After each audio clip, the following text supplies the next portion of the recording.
নমস্কার। ট্রেনের ticket booking করার সময় যখন আপনারা যে ট্রেনে যাবেন, সেই ট্রেনের ক্লাস সিলেক্ট করার পর যখন আপনারা বুক নাও অপশনে আসেন, তখন পেজটির একটু নিচের দিকে আদার প্রেফারেন্স এখানে দেখুন কনসিডার ফর অটো আপগ্রেডেশন এরকম একটি অপশন দেখতে পান। এটা এনেবেল অথবা ডিসেবল করে আপনারা টিকিট বুক করেন। যদিও এখানে টিকমার্ক দিলে বা না দিলে টিকিটের ভাড়ায় কিন্তু কোনো রকম প্রভাব পড়ে না। তাহলে এই জিনিসটার অ্যাকচুয়ালি গুরুত্ব কি আছে সেটা আমরা আজকের এই ভিডিওতে দেখে নেব। কনসিডার ফর অটো আপগ্রেডেশন এটির অর্থ হলো, যদি আপনার কাছে কোনো ওয়েটিং টিকিট থাকে বা কনফার্ম টিকিট থাকে এবং সেক্ষেত্রে আপনি অতিরিক্ত কোনো টাকা না দিয়ে আপনি কিন্তু হায়ার ক্লাসে জার্নি করতে পারবেন। জিনিসটি আপনাদেরকে একটি উদাহরণের মাধ্যমে বোঝানোর চেষ্টা করছি। এর জন্য রেলে কোনো রকম কিন্তু এক্সট্রা টাকা আপনাকে পেমেন্ট করতে হয় না। এটা কিন্তু অটোমেটিক্যালি হয়, আপনাকে নিজে থেকে করতে হয় না।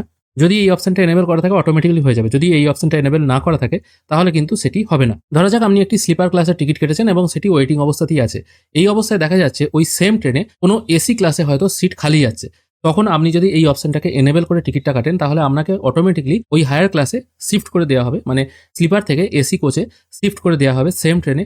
এর জন্য কিন্তু আপনাকে অতিরিক্ত কোনো রকম টাকা পেমেন্ট করতে হবে না। ওয়েটিং টিকিটের ক্ষেত্রে যেমন এটা প্রযোজ্য, সেরকম কনফার্ম টিকিটের ক্ষেত্রেও কিন্তু এটা প্রযোজ্য। এবার আপনারা হয়তো বলতে পারেন কেন কনফার্ম টিকিটের ক্ষেত্রে এটা প্রযোজ্য হবে? কারণ অলরেডি যেখানে আপনার কনফার্ম টিকিটে সিট নাম্বার চলে এসছে, তারপরেও কি এটা চেঞ্জ হতে পারে? হ্যাঁ, এটা চেঞ্জ হতে পারে। কারণ আপনি কনফার্ম টিকিট বুক করার পর অনেকেই কিন্তু এমন ব্যক্তি থেকে থাকেন যাদের হয়তো ওয়েটিং টিকিট আছে।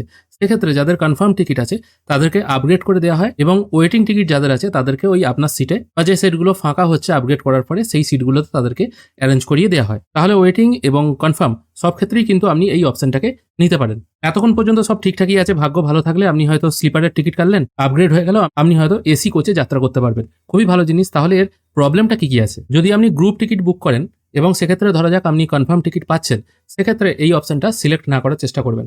কারণ এক্ষেত্রে দেখা যেতে পারে একটা পিএনআর যেহেতু 6 জন যাত্রী আছে, সেক্ষেত্রে দুজনকে অটো আপগ্রেড করে স্লিপার থেকে এসিতে বা থার্ড এসি থেকে ফার্স্ট এসিতে এরকম ট্রান্সফার করে দেওয়া হলো।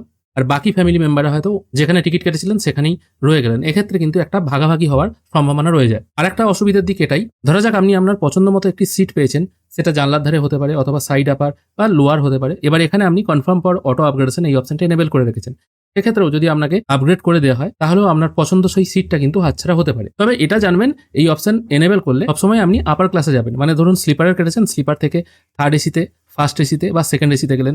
থার্ড এসির কাটলে সেক্ষেত্রে সেকেন্ড বা ফার্স্ট এসিতে গেলেন এবং সেকেন্ড ক্লাস এসি কাটলে সেক্ষেত্রে ফার্স্ট এসিতে যেতে পারেন। এটা কখনোই হবে না যে আপনি হয়তো ফার্স্ট ক্লাসের টিকিট কেটেছেন, আপনাকে স্লিপারে শিফট করে দেওয়া হলো, অথবা থার্ড এসির টিকিট কেটেছেন, আপনাকে হয়তো স্লিপারে শিফট করে দেওয়া হলো। এটা কিন্তু হবে না। সবসময় আপগ্রেড হবে, ডাউনগ্রেড কিন্তু কখনোই হবে না। আশা করি আপনাদেরকে ব্যাপারটা বোঝাতে পারলাম, কোন ক্ষেত্রে এটা এনেবল করা ভালো, কোন ক্ষেত্রে ভালো না। ম্যাক্সিমাম দিকই ভালো, তাও অনেক দর্শক বন্ধু জানতে চেয়েছিলেন, তাদের সুবিধার্থে ভিডিওটি বানিয়ে দিলাম। আশা করি আপনাদের আজকের এই ভিডিও ভালো লেগেছে। ধন্যবাদ।